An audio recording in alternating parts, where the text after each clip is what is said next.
Well, I always knew I wanted to join the Navy because I can remember wanting to get into the submarine service when I was,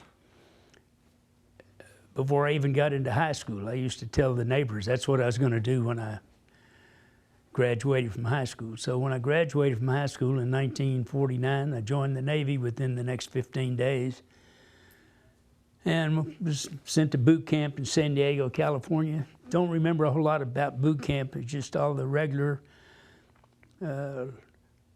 learn to obey, et cetera, et cetera. The thing I remember, the most significant thing I got from the boot camp was my enjoyment of cream chip beef on toast. And they fixed it and really, really did enjoy it. When I got out of the Navy, I still liked it and taught my kids when they were born and growing up as elementary school kids to like it. We'd fix it for supper a lot of times. Didn't have a whole lot of money at that time, so, but anyway. And the kids still eating it today. After boot camp, I got sent to Memphis, Tennessee as a airman apprentice.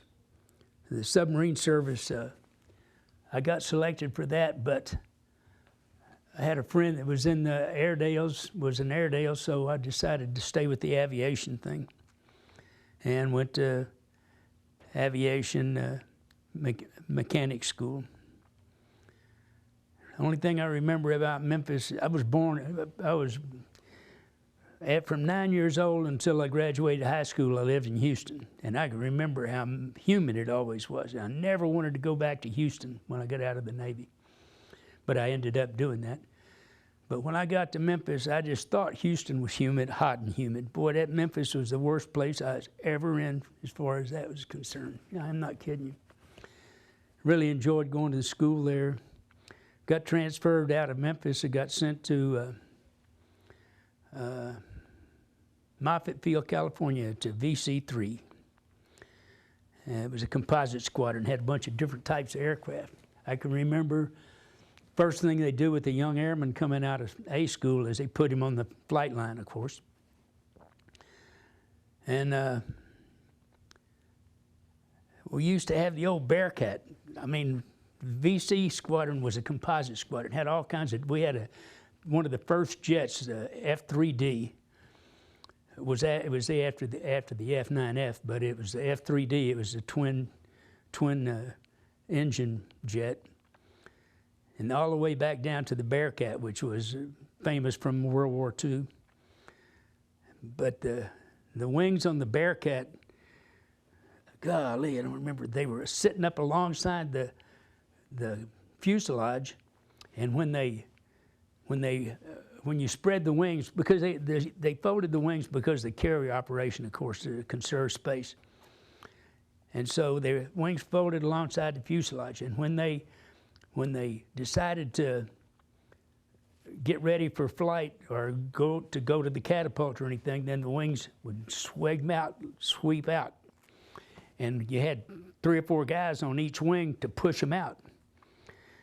Well, of course, I'm brand new, that my first day out on the flight line, and I'm out there with them pushing it out, and everybody else let go and dropped down, and I didn't. I stood there, and the wing didn't catch, and it came back and caught me here. I got a real nice scar right there.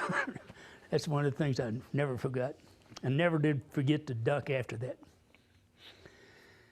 Then they asked for volunteers for the first cruise on the Valley Forge, and of course that's what I wanted to do, is go overseas anyway, so to being in the Navy. And so we stopped in Hawaii, we stopped in the Philippines, and then we went on to Hong Kong. While we were sitting in the harbor at Hong Kong, the Korean War stuff started.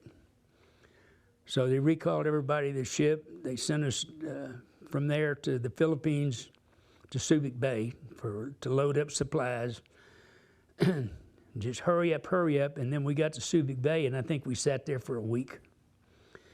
And then we went up and operated off Korea.